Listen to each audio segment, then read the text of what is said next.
पोराओ जलने वाले की दुआ विनायक मलेची हवा आपल्या आईशी आजाच्या चपलीवर लागली नजर बघा ना असं कोयत्याखाली वार केले तर काही न बोलता आजच्या ब्लॉगला सुरुवात करतो. गुड मॉर्निंग नमस्कार स्वागत आहे. सकाळीच घस्साघशी चालू आली तर बाहेर बघता मस्त कटप्पा बनवले. त्या कटप्प्याच्या पाण्यामध्ये मस्त गवात पण वारले. कोंडलं काही नाही बोलता एकदम ओके मध्ये तयार झालो. फ्रेश डायरेक्ट पिवली ड्रेसिंग आई माऊलीचा टी शर्ट छापलेला तोच घातला. तसाच निघलेलो ओला घेऊन जायचं होतं. आधी तिथं दिसला टिंगीबाई शर्तीनं चाललेली त्याचीच रंगवारंगवी चालू होती. त्याला बोललो बाय बाय न गेलतो वाव घ्यायला. राख्या मच्छी खायची होती आज. तर बघा ना कशी वाव इथं होती 1200 रुपये किलो. दुसरीकडे गेलो तिथं मोठं मोठं मासं दिसत होतं. तिथं वाव 1400 रुपये किलो. आईच्या गावान भाव काय सोन्यासारखं वाढतं वावीवर. तसा जो पापलेट दिसतोय ह्यो एक पापलेट 850 रुपयाला. अरे तसाच लगे आलो घरी. नाही परमनंट मार्किंग कशी झाली बघा.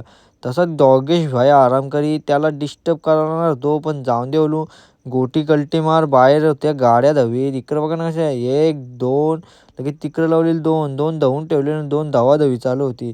तसाच तिथल्या कल्टीमधली पोरानं होकारी दिली फक्त. जास्ती काही नाही बोलता लगेच निघलो तयारी करून कामावर झाला. घातली चप्पल 80,000 वाली न तसाच निघलो कामावर जायला.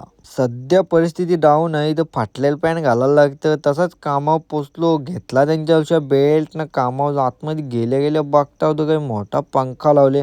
त्याच पंख्याची हवा खाऊन काम करायचा होता म्हणून लगे तसा तिथल्या गोटी कल्टी मार डायरेक्ट. लगे इकडं बघता हो थोडीशी आठची मेलं मार्किंग लय खराब झाली. आड बघा ना कसं दिसतं टॉंग टॉंग.